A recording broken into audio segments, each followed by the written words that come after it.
Buenos nachos and welcome back to the channel. On today's episode we're going to be working on an Xbox Duke controller, and as you can tell the cable is in pretty bad shape. You got to really wrap this thing up like a madman if you want to have this happen. Jeez. You definitely don't want to be rolling up your controller cables like this. This is the improper way to do it. Does the controller work in this condition? Go ahead and plug it in. We're going to test the functionality of the controller by using one of the controller testing apps. So it does look like a couple of the buttons are working because I'm able to at least push A and D-pad functionality. So Xbox controller test. The analog sticks definitely need some work.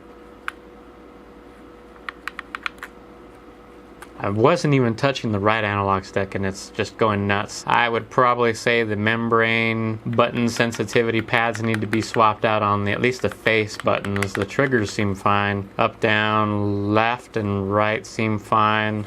Start and select. The right motor isn't as strong as the left one, but that's fine. Yeah, you can definitely tell the analog sticks are not in the greatest condition.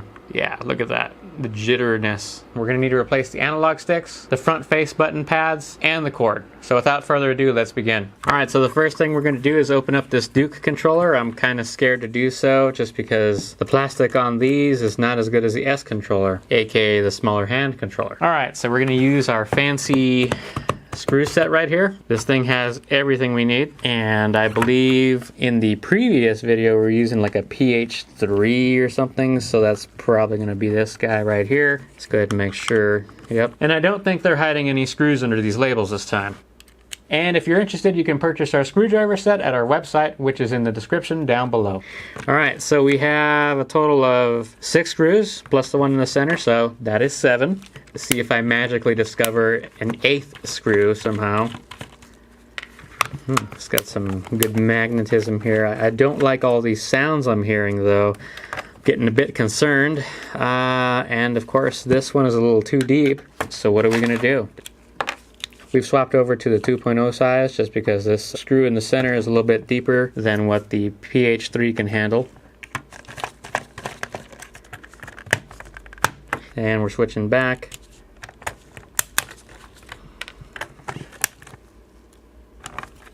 Now these cracks don't sound as bad for these later screws, but those first ones were pretty bad. Alright, so we have all of the screws removed. Now we can go ahead and lift up.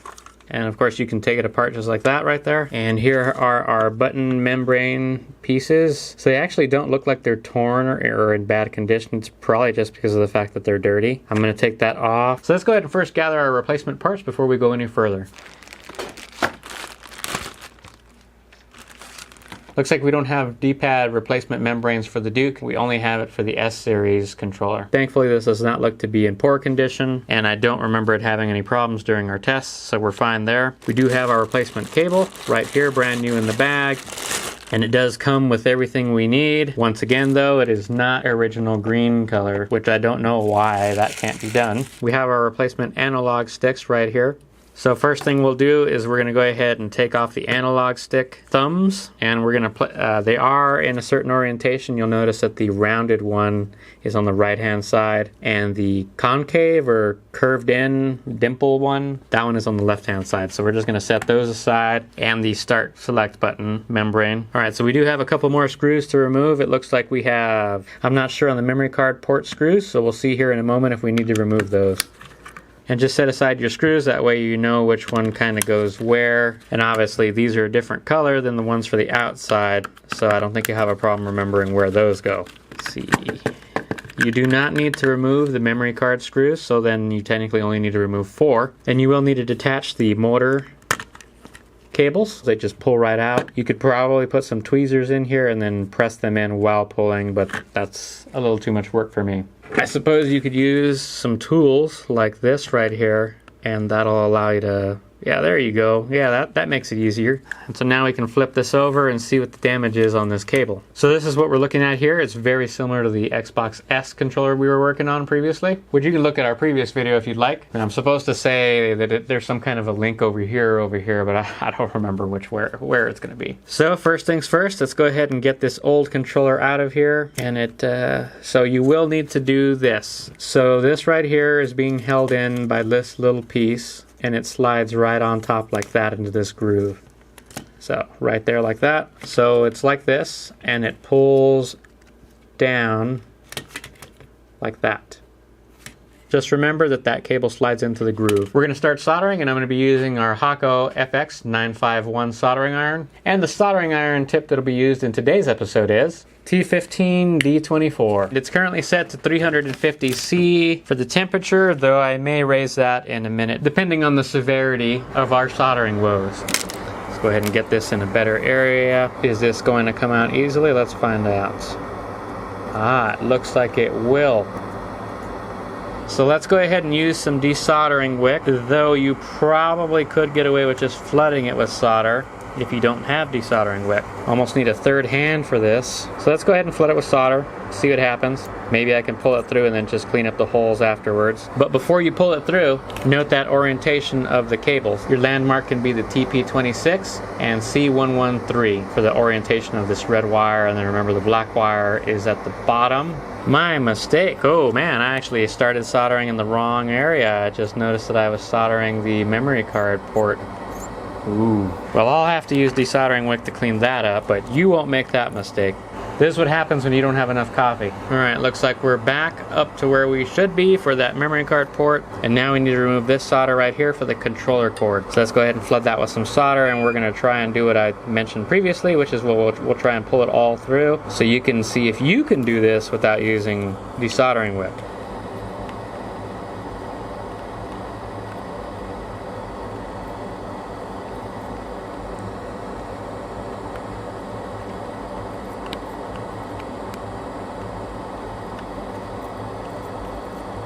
So it doesn't look like it's possible at 350 C. I'll take it to 400, but my fingers are already starting to burn, so I don't know if this is going to be doable without desoldering wick.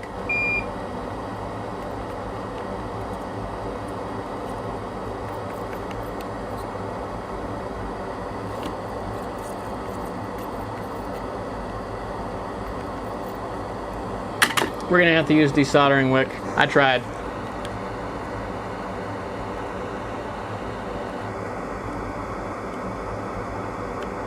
And one last one. So it looks like those are all free and clear for the most part. There's one right here that may be connected still, but I think we can get by pulling that through. And it does look like it's still attached.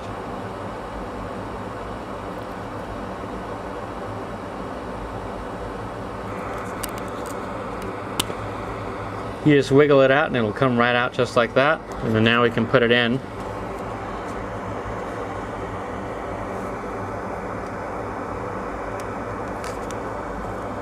It's a very snug fit. And now let's go ahead and solder these bad boys up. We're of course going to be using some leaded solder, not that ROHS compliant stuff that people have come to know. And I'm going to just lay the controller flat at the moment, that way I can go ahead and solder this without having to hold both sides.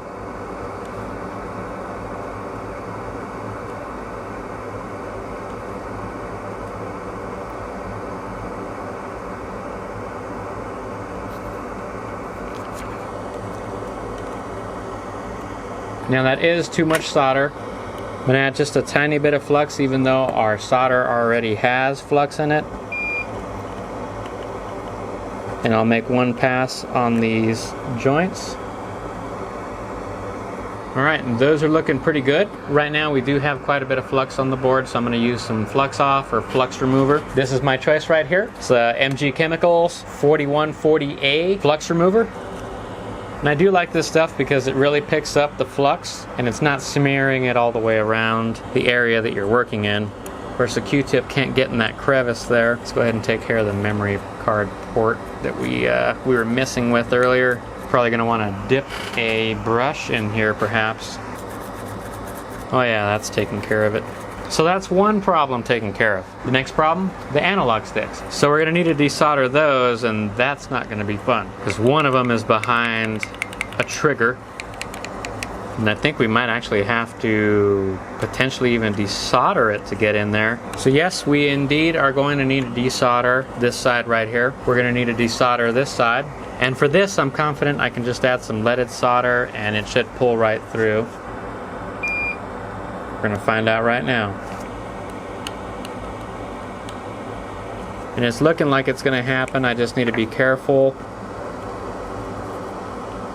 so I don't want to break any plastic. Pulled right through. I unfortunately am now going to have to use some desoldering wick to clean up those holes. I completely forgot that we have a lot more soldering to do. And that looks pretty good. Let's go ahead and get our tool to poke through these holes real quick to make sure that they're clean.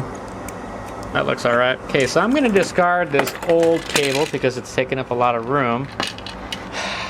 I don't understand how this even happens. I mean, this is about the only valuable piece of this controller, and even that looks to be in horrible condition. Now we need to desolder the analog stick that's right under here. So out of the factory it comes all fluxed up.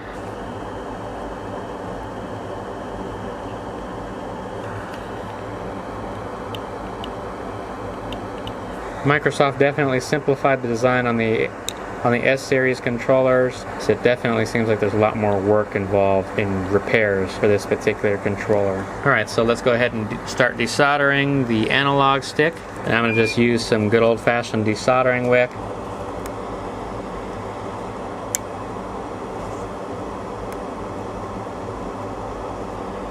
That looks pretty good.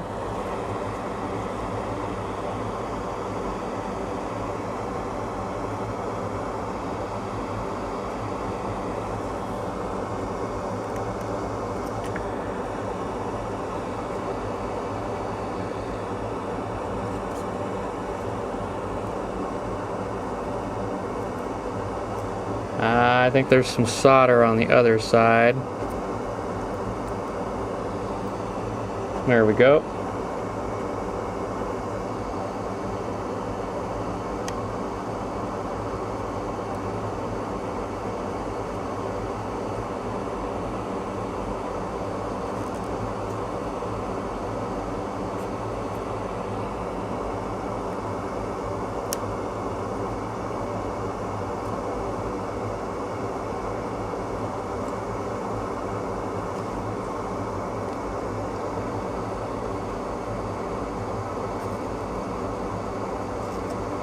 And that looks like it's everything. Let's go ahead and wiggle the analog and see if it'll come through. Wow, I didn't even get a chance to wiggle it. It just popped right out. So that's that. And you do want to make sure that you take your time when you remove it. I did not think that we actually had desoldered everything, but we apparently did, and all in one go. Though this looks like it's a bit more forgiving than the newer Xbox controllers, because I know if you're not careful, some of the traces will get pulled. So you definitely want to make sure you desolder everything before you go to remove the analog stick. Alright, so let's go ahead and get our replacement on here. This is the replacement that I have, and that's the original. They're pretty close. It's like some of the legs are bent on this pot.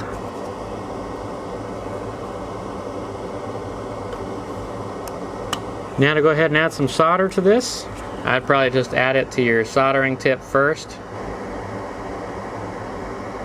That way you can mount the analog stick, and then you can tack in the rest of the solder points, so you don't have to be holding it while you're soldering it the entire time.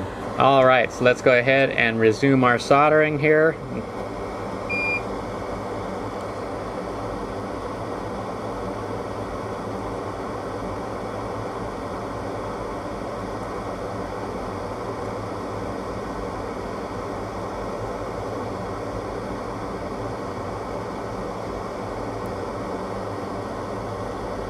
And you don't want to put too much on there, but you want just enough. And of course you want to hold.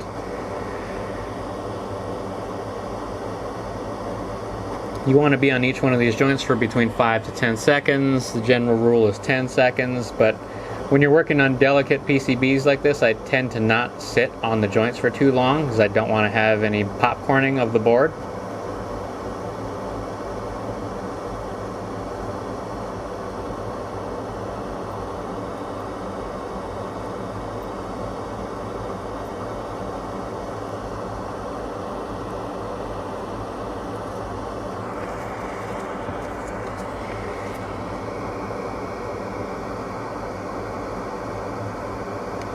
See, now that I've drinking some coffee, things are getting a little shaky.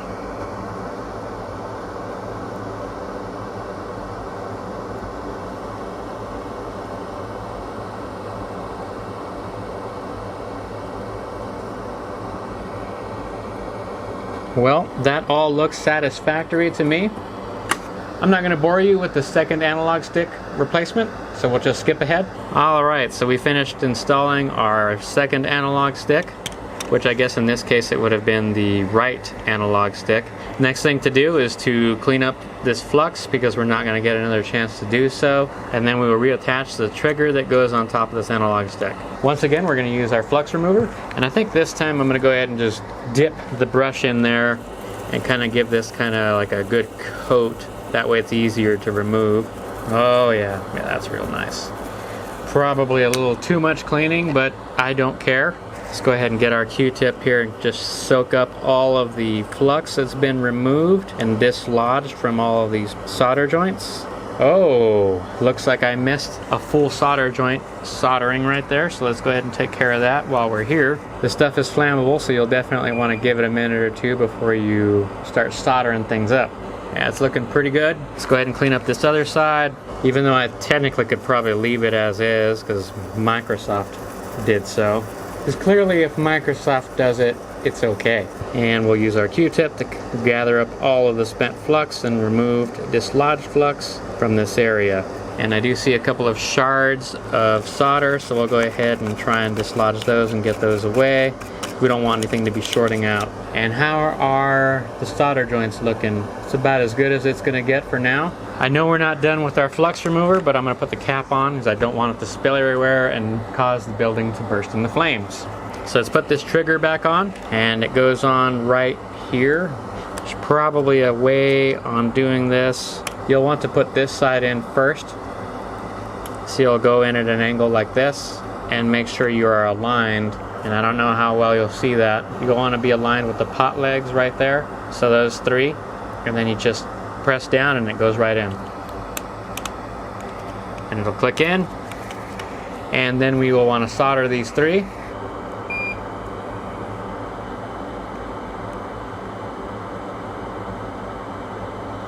Nothing to it.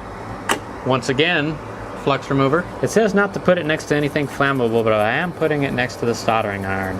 And you'll want to take this opportunity to clean up any flux, any solder shards or anything that may be floating on the board that you haven't taken care of yet. And now the fun part. We're going to go ahead and put the shell back on, but first we're going to put that membrane back on, our new one. So I just turned off our vacuum, and let's get our button assembly over here. Some of these buttons did explode out of there when I was moving the shell around, so now I have to spend some time trying to figure out where everything goes. Well, I wasn't fortunate enough to get the white button on my first try. Actually, that's not correct, is it? Oh, that is. Okay. Then we have our selector start button on that side, and the black button, is it? Right. So there it is. It's not clean. Definitely not clean. I would advise cleaning the controller if you're at this point. No better time. I'm not going to listen to my own advice though. So it looks like the membrane that I have selected to replace what we have for the face buttons is not compatible, and it's only compatible with the S controller.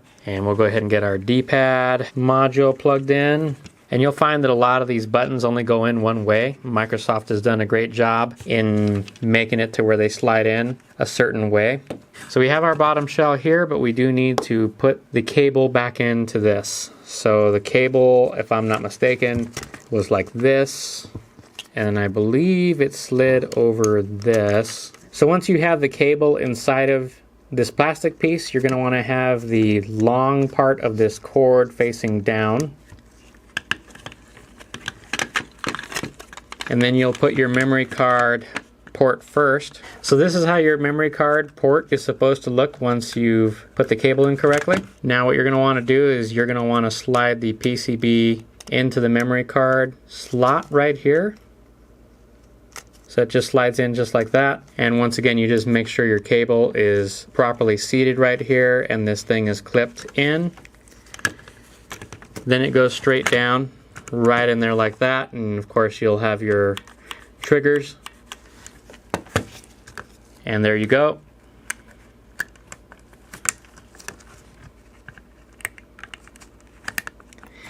Now I did have a piece of plastic break on me when I was putting this assembly back together. It's going to be one of the screw posts, and that's just unfortunately how it goes with some of this old retro stuff. The plastic is just so old and degrading, you literally can look at it and it falls apart. Now that we have this together, we can put our screws back on. So that was 4 screws if you recall, but we may not be putting 4 screws because one of them could be for that post that busted. So we have the controller will tell you where you need to put screws. It has little markings that look like screws, just like this right here. So that's one of them. I would advise you do not tighten too much just because the plastic is old. Other people will tell you, yeah, you see I broke one right there. You'll also want to make sure that you go counterclockwise in. Yeah, this one's the one that had the broken screw post, so we're not going to put that in there. You'll want to go counterclockwise when you're putting the screws in. That way you can kind of catch the old threads. That one caught.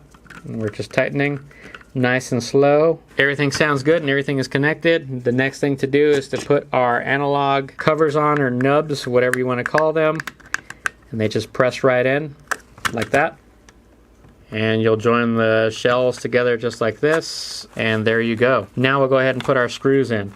So I'm gonna have to find out which one of these broke off. So far so good. Ooh, this old plastic is seen better days. You don't want to over tighten, that's for sure.